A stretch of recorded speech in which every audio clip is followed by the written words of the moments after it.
People say that you are the blue eyed boy of chief minister Jaganmohan Reddy garu. No comments అండి. నేను కాదు అక్కడితో ఆగలేదు. మీకు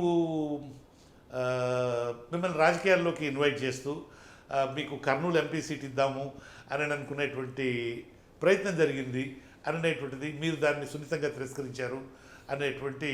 నో కామెంట్స్ అండి.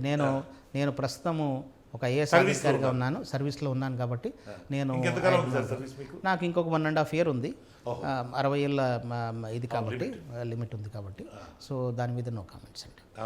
తెలంగాణలో సంక్షేమ పథకాలు తెలంగాణ ప్రభుత్వం కూడా చాలా మొన్నటి వరకు అధికారంలో ఉన్నటువంటి టీఆర్ఎస్ లేదా బీఆర్ఎస్ ప్రభుత్వము అనేటువంటి చాలా సంక్షేమ పథకాలు అమలు చేసింది.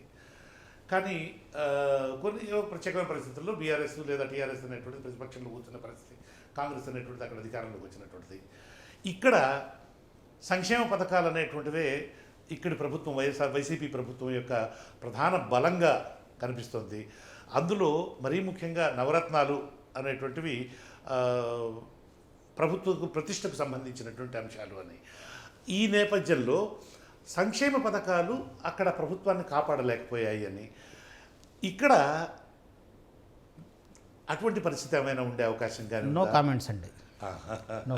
అంటే సంక్షేమ పథకాల అమలు అనేటువంటిది ప్రభుత్వానికి అండగా ఉండేటువంటి అవకాశం, ఎందుకంటే సాటిస్ఫైడ్ పీపుల్ కనుక ముఖ్యంగా రూరల్ ఏరియాస్లో, ఎందుకంటే మనకు పర్సంటేజ్ ఆఫ్ ఓట్స్ కనుక తీసుకున్నట్లయితే రూరల్లో ఎక్కువ పర్సంటేజ్ ఆఫ్ ఓట్స్ పోల్ అవుతూ ఉంటాయి, వేరే అర్బన్లో బాగా తక్కువ ఉంటుంది. సో అలాంటప్పుడు సాటిస్ఫైడ్ పీపుల్ కనుక ఉండేట్లయితే వాళ్ళు ఆ పథకాలకు ఎవరైతే కారకులు అవుతారో వాళ్ళకు ఓటు చేసేటువంటి పరిస్థితి ఉంటుంది. దాని మీద ఏమైనా?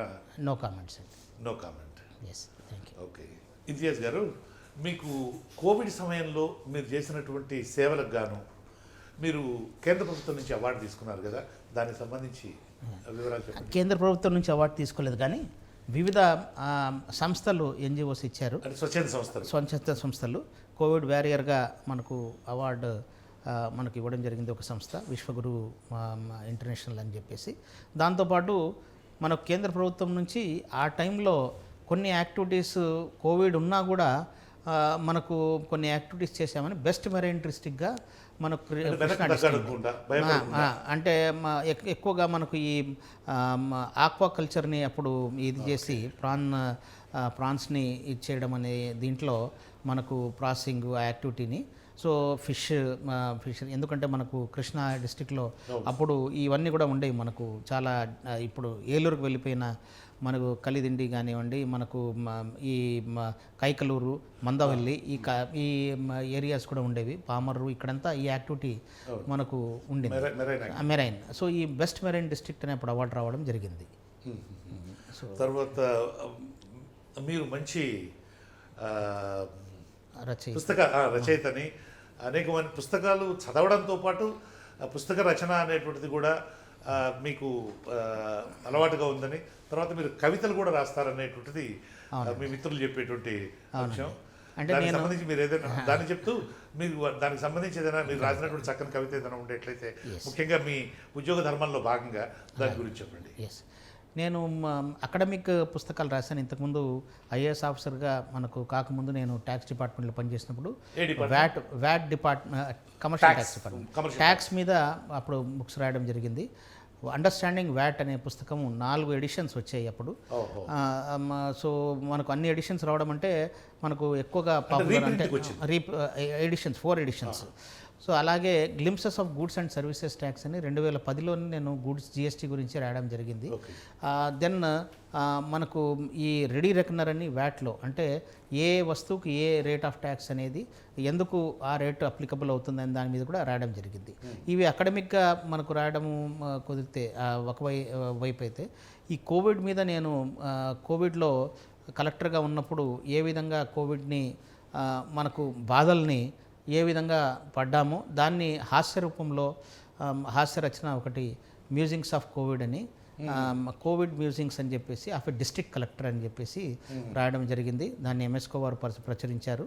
అలాగే కొన్ని అప్పుడప్పుడు కవితలు నేను కలెక్టర్గా ఉన్నప్పుడు అప్పుడు ఎలక్షన్స్ జరుగుతున్నప్పుడు ప్రజాస్వామ్యం మీద మనకు అందరూ కవుల్ని ఒక ప్లేస్లో చేర్పించి నైతిక విలువలతో ఓట్ చేయడం, ప్రజాస్వామ్యం గురించి కవులందరూ ఒక వేదిక మీద చేర్పించి బాధ్యతాయుతంగా ఏ విధంగా ఓట్ చేయాలని చెప్పేసి అది చేయడం జరిగింది.